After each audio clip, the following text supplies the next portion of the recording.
So, dear Dekila Chungyalpa, it's wonderful to welcome you in this third day of our Wisdom for the Earth Forum.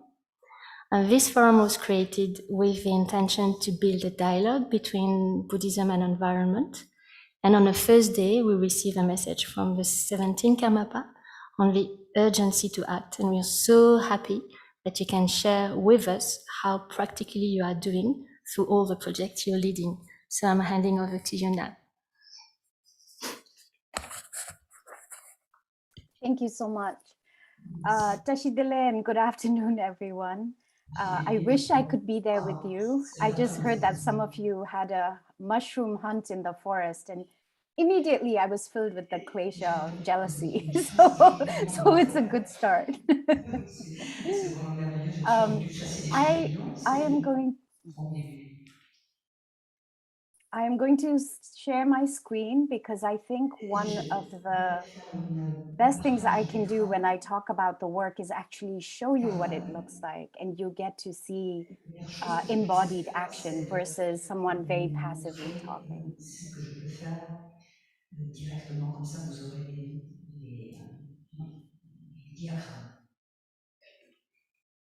diagrammes.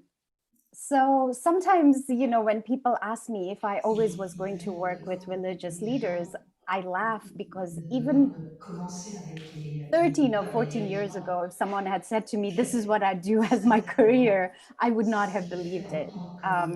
But I'm so excited to tell you the story of how I began working with religious leaders. And it begins with Khoryug. For those of you who don't know, Khoryug means environment in Tibetan. Si vous ne savez pas ce que ça veut dire Khoryug, ça veut dire environnement. I think for those of us who are in the faith community and who are very influenced by our faith, it's easy to forget that faiths also have a really practical role in the world, in samsara, and that they as a stakeholder are very powerful. Over 80% of people in the world follow a religion. Plus de 80% dans le monde font partie d'une communauté interreligieuse.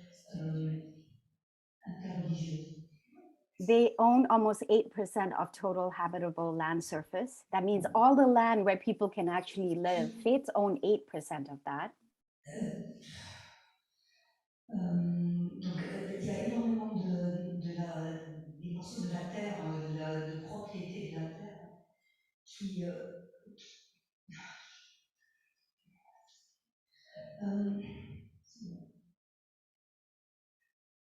They constitute the world's third largest category of financial investors. Ils font partie de donc l'Église catholique, effectivement, est un des propriétaires les plus riches dans le monde, des propriétaires terriens les plus riches du monde. Donc là, on parlait des religions, je m'excuse parce que j'ai entendu très très loin. And they set up half of all the schools worldwide. So they are responsible for 50% of education all around the world. Toutes les écoles dans le monde. And sometimes the Catholic Church, which feels very comfortable to me because they also like a lot of gold and incense and a lot of pomp, they are the third wealthiest property owner in the world.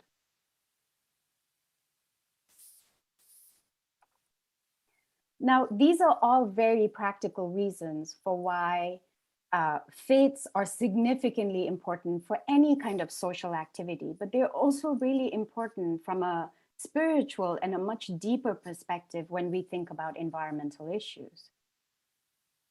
And that is because they posit a reason for why we exist as human beings that's much deeper than just consumerism.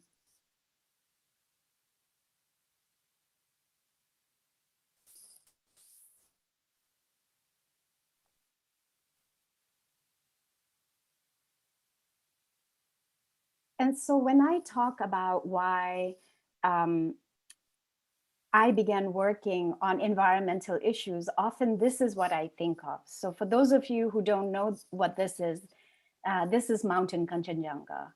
He is the protective deity of Sikkim, which is where I'm from in the Eastern Himalayas. And for the people in Sikkim, the Bhutia, the Lepcha, and the Tsong, he's alive to us.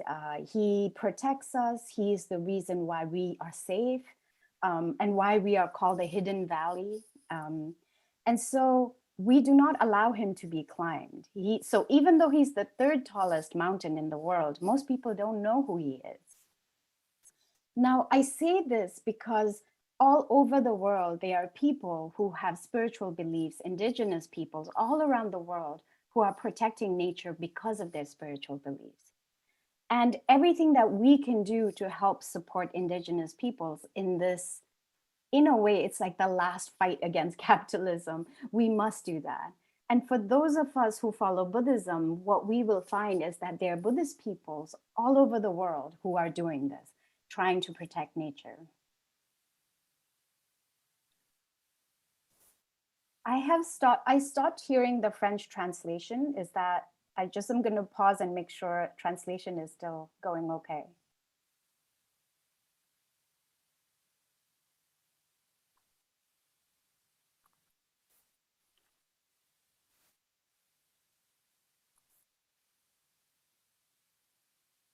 Okay, all right, I'm moving on. Please, someone just raise their hand if I'm going too fast.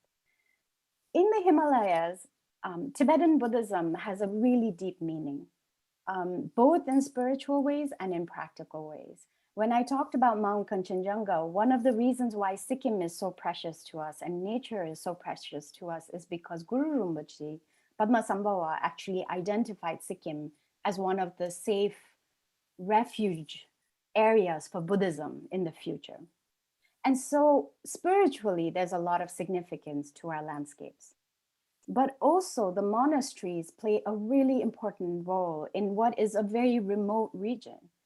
Monks tell us, who we can marry, when we can marry, what land we should buy, when we should build a house. The decision-making power that monasteries have and the monks have is very, and the monks and the nuns have, is very significant.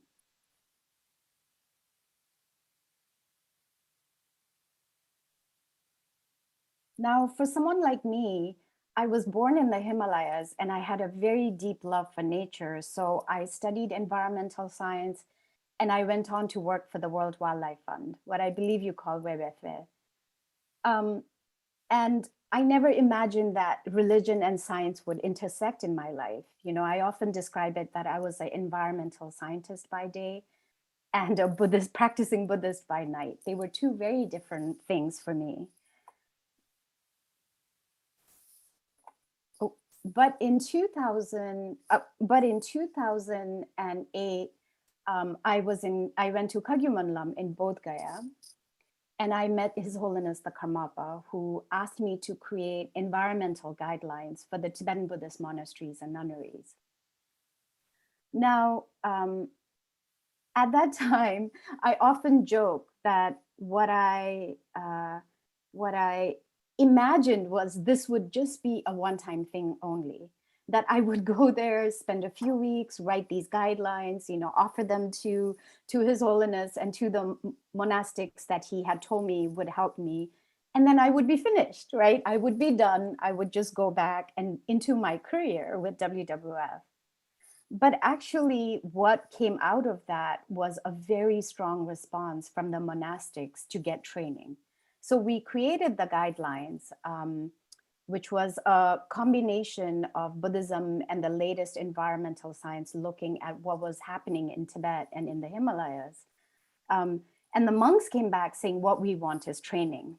So His Holiness told me I needed to do a training on the spot. And out of that, we created a 5-day conference.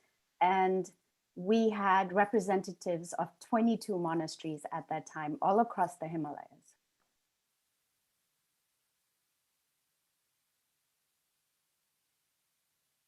So what you are looking at here is you can see all the main topics that are problematic in the Himalayas. Actually, there's more. But what you can see is water, forest, garbage, climate change. You can see all the names of the monastics that decided what their top priority was. And so even though we provided the science, what we were saying to monasteries was, you pick the issue that matters to you most.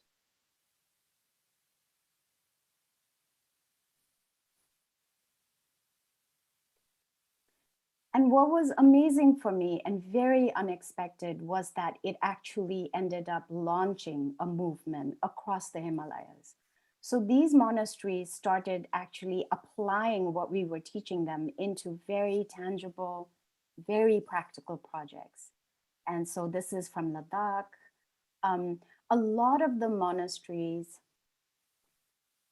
understood the science around climate change, understood that it created more instability for them, that it meant, possibility of loss of electricity, loss of food, loss of water. And so they translated a lot of the project activities towards self-sufficiency.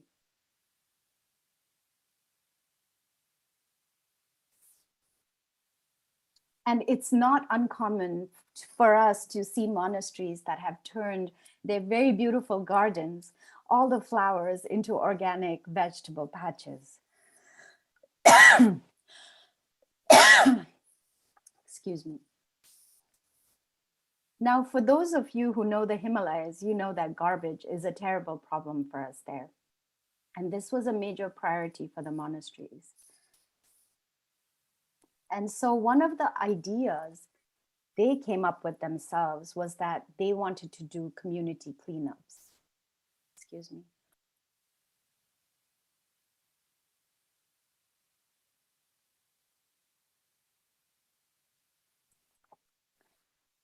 And so once a month, all the Khoryug monasteries get together. It's usually, I think, every second Saturday, and they clean up or in the neighborhood around them. And this has had some very funny, unexpected impacts, because local community members get so shocked to see monks whom they're used to seeing in brocade seats, right? So they get very shocked. And in some cases, the local community organizes and hires a cleaner so that the monks don't have to do it. But it's created a lot of dialogue in the community about civic responsibility.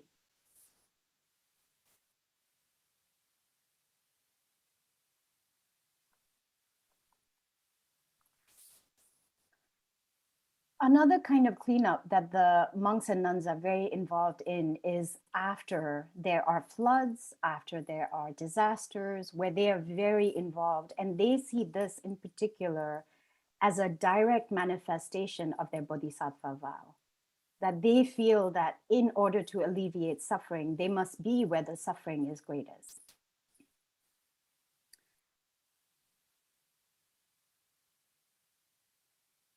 One other area where we have seen monks and nuns excel is in communication and messaging.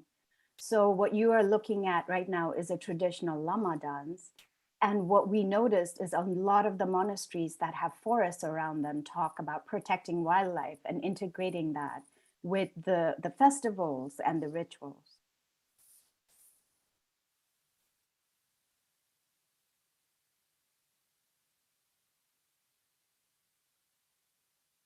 Now, I want to take a second and talk about the really boring stuff. And that is the process of how we do this. At this point, Khoryug, Rangjung Khoryug Sungkyop Tsokpa, which is now this association of monasteries that do these projects, there are over 50 of them all across the Himalayas, and some even in Tibet. We have had many conferences on an annual level that's, that's transboundary, that brings all the countries together and the monastery heads together. So by that, what I mean is that the monastery head that's leading the environmental projects.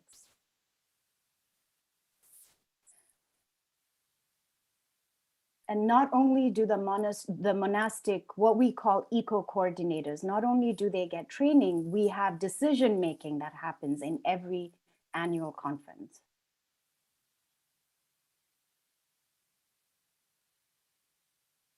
I want to show you what that looks like. So when we talk about these environmental issues and climate issues, what we have done is looked at it from a sector level, because at the end of the day, monasteries are institutions that require all of these things and need to have planned for all of these things. And so if we think about environmental and climate impacts, it's really important that the monks and nuns understand what the impacts will be like for themselves first, before they can understand what it means for the community and how they can help the community.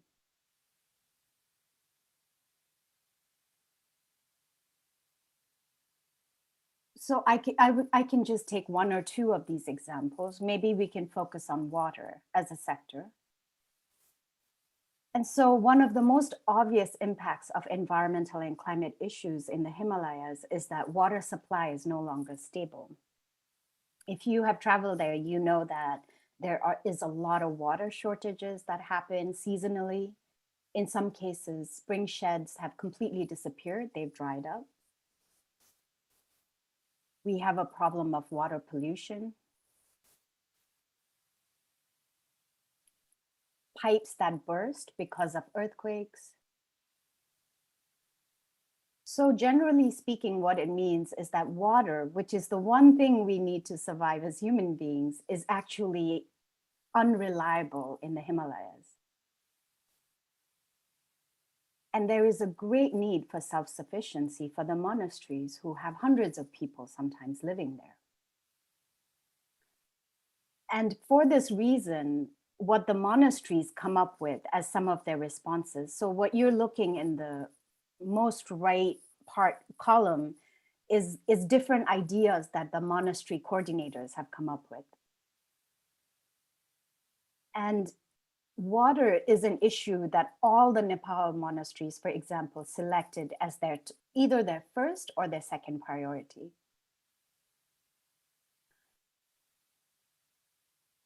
And the three activities that came on top for them was that they wanted to do rainwater harvesting, which means that you have a system where you collect the rain in the rooftop and it goes into big tanks so that they can use that water first.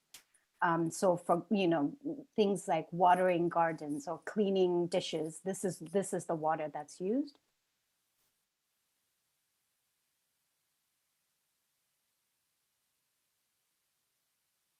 The second activity that they came up with is they want to reuse water, because in the monasteries, there is so much water that is used, for example, for our tripa, for our water offerings, right?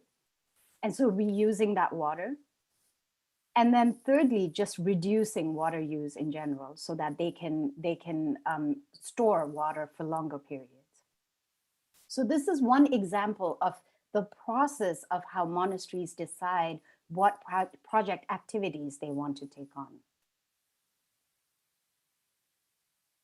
And this list is very long. There's probably about another 20, 30 of these lines, right?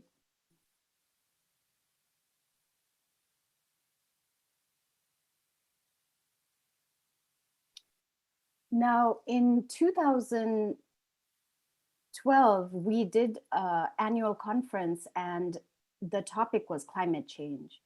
And during the 5-day conference, we spent 1 day on disasters. In 2015, some of you might know there was a very terrible earthquake in Nepal. And the response that we got and the feedback that was passed on to His Holiness was that the monasteries that got the disaster training in the climate conference were better prepared and actually had an idea of what to do. They had stored water, they had stored food, they had stored medicine.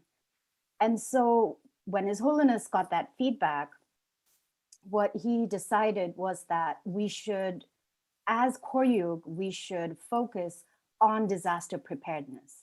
And that the monasteries, which are spread all across the Himalayas, have so much power. This is what the community turns to whenever there is a disaster. They come to the monastery.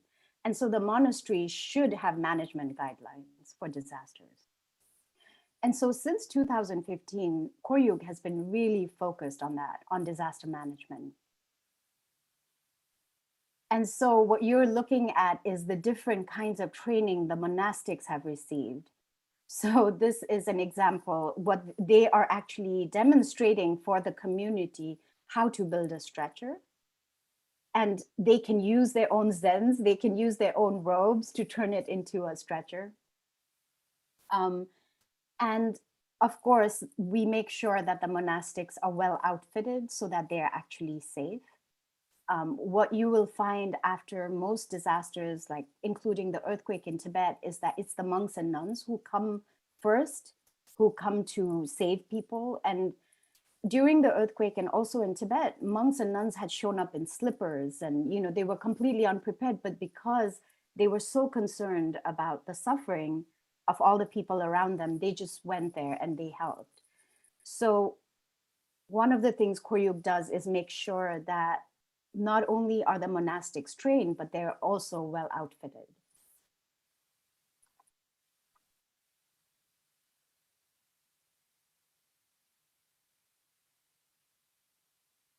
And at this point, we have hundreds of monks and nuns all across the Himalayas who are trained first responders to emergencies. And to the point where the Nepal government actually works with one of our nunneries in Kathmandu, in Bodha, to teach other people how to respond and how to be prepared for natural disasters. The other area where we are really focused is making sure that our monks and nuns know how to be prepared and how to also administer first aid.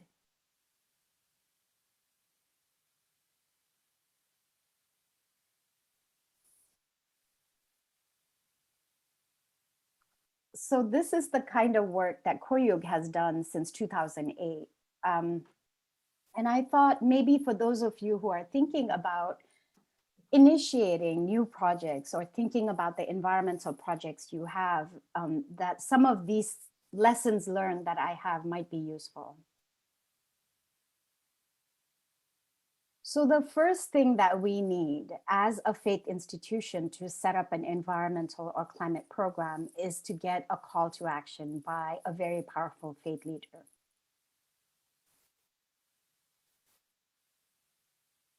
So whoever is on top of your hierarchy is who you want to endorse action. The second part is that the institution, whether it's a center, whether it's a monastery or it's an institute, that they actually have the capacity to do any of these projects. You cannot overburden the people if they are already at full capacity.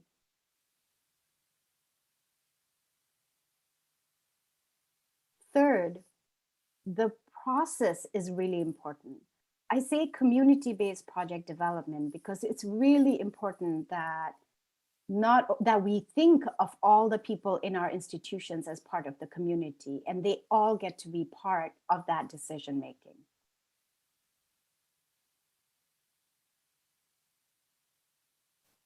It's also really critical that we develop behavior norms. So what we think of as institutional behavior norms. So one thing we saw with Khoryug is that because water was such an important issue for Nepal, monks would check each other if they wasted water. It's a norm that actually went into place in the monasteries.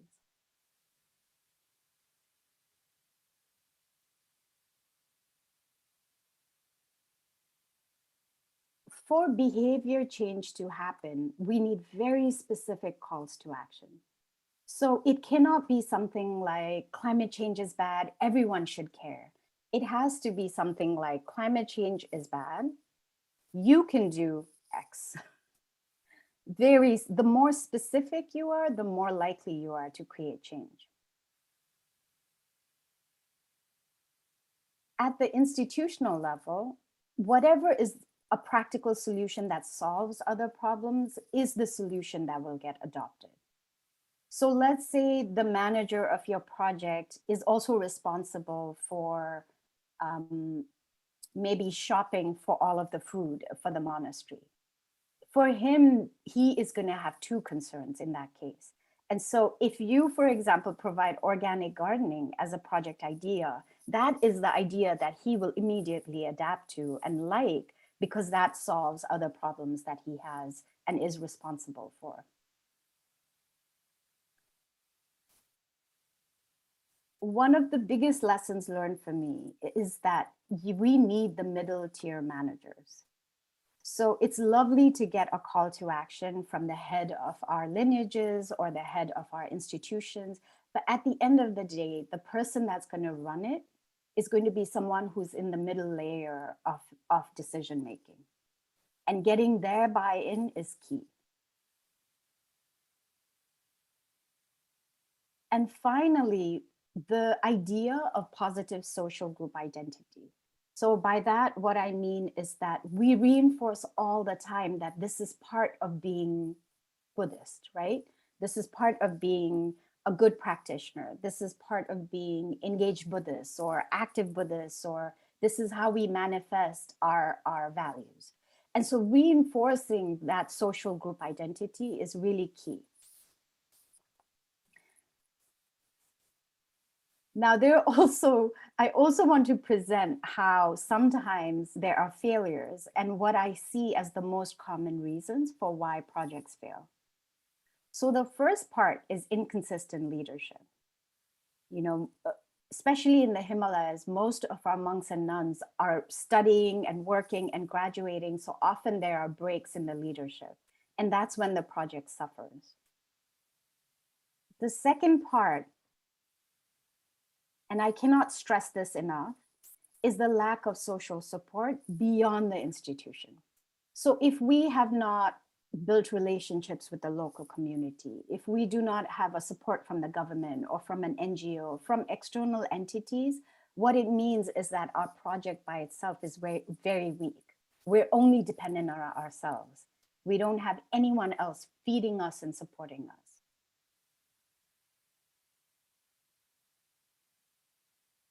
Thirdly, lack of funds, time, and capacity. I know all of us feel that we don't have enough time, we don't have enough capacity, and we don't have enough funds. So figuring out what we can do within the capacity of what we have is really important. A lot of the time, what happens is that when we start a project, we infuse capacity, by which I mean we do training. We give a boost of energy, and then we think our work is done. And that actually means that the project manager is just left alone after that. And this is one of the biggest reasons why project fails. We need to constantly be building capacity and coordinating and building relationships. And finally, the reason why projects fail is because people lose heart. They lose heart because what they see as the barriers to success are impassable, by which it means that they don't think that project will actually solve the problem.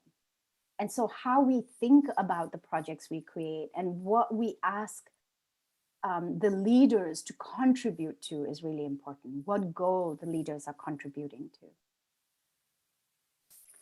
Now, there's lots of implications that have come out from these 12, 13 years of Khoryug.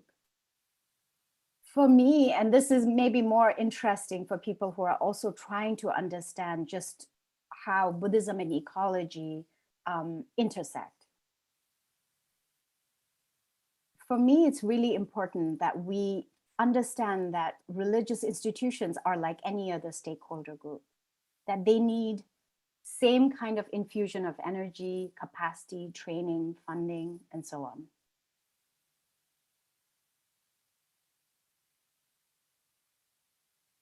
Secondly, that what we've seen is that you can provide the conceptual understanding. You know, you can talk about interdependence, let us say, and explain why it matters, why ecology matters. But it's the direct experience that the monk or nun has that has actually led to behavior change. Often what we see is enforced behavior leads to better attitude, as opposed to attitude leading to behavior.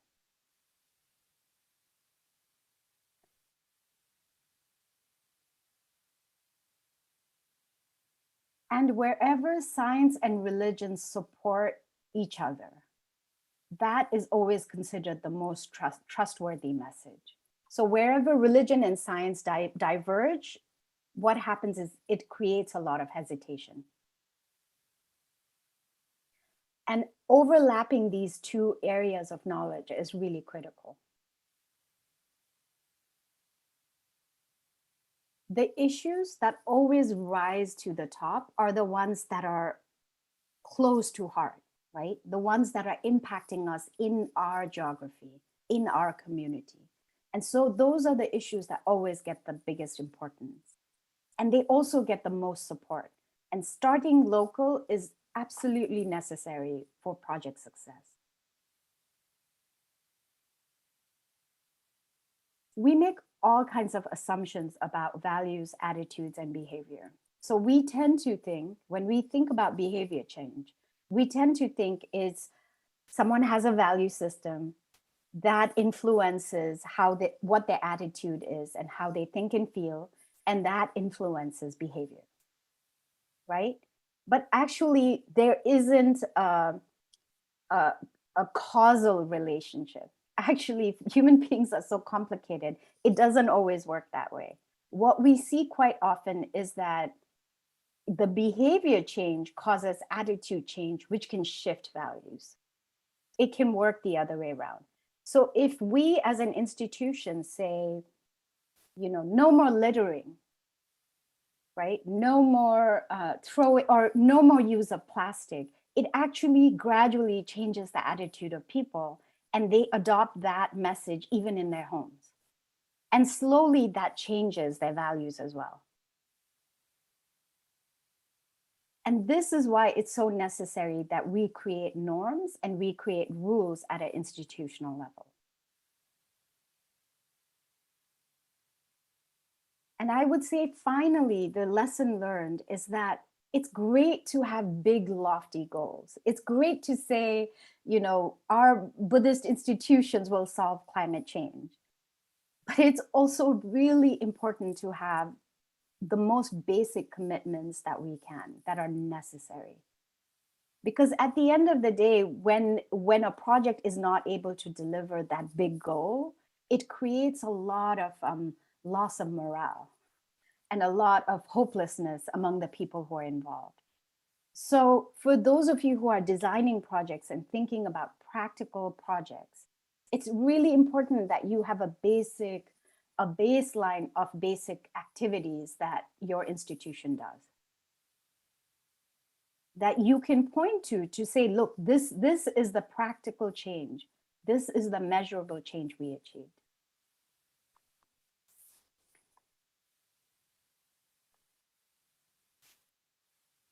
I think for those of us who are Buddhists, it's, we have this wonderful value system around interdependence, and we lean on it quite a lot, right? But there is also a scientific understanding of how this works. Now, what you are looking at when you look at our planet is, first of all, that it's unique. Up till now, we've never seen any other planet. We haven't discovered any other world where life is feasible, right? But secondly, what's really interesting about our planet is when you look at it, it's a closed loop system, by which I mean nothing naturally enters it or leaves it. Other than energy, no material, maybe an occasional meteor, but otherwise nothing enters it or leaves it. So everything that happens, good and bad, right? Wars, enmities, fights over the fences, our children, our practices, our quest to become enlightened. All of those things are happening in this one planet. We don't have a choice, right? We are all interdependent because we are recycling into each other biologically. We are born, we live, we die, we decay, we turn into matter, And we get recycled again and again.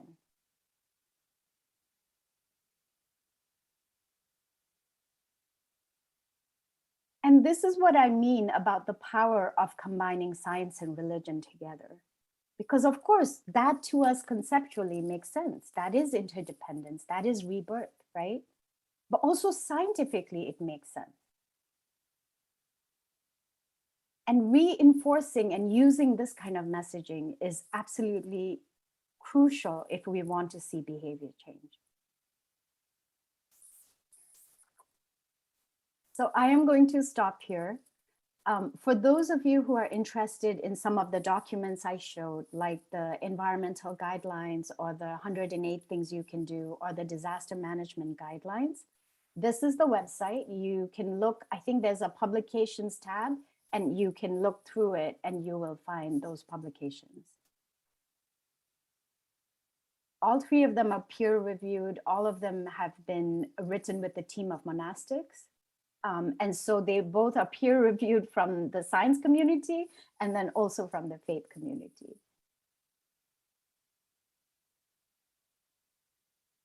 And I really hope it is useful. Thank you so much.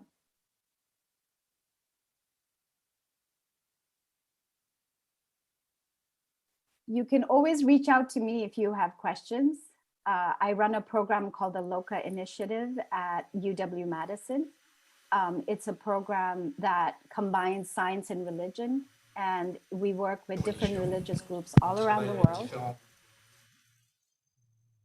And so I think the organizers have my email, so you can always reach out to me if you have questions. Thank you.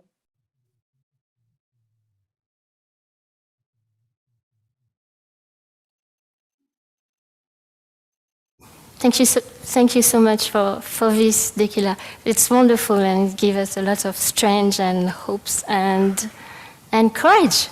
And so thank you very much. For those following on YouTube, I hope you enjoy the talk. Hope to see you next time for David Lloyd talk that we'll make available on Prajna Online on 15th of June. David will talk about ECODHARMA. And for those online, you stop me, right? If you would, just my final word for YouTuber, if you would like to support the forum, please, there is a link to our crowdfunding page because we have not yet break even for this forum. So any donation is really welcomed. Goodbye and thank you.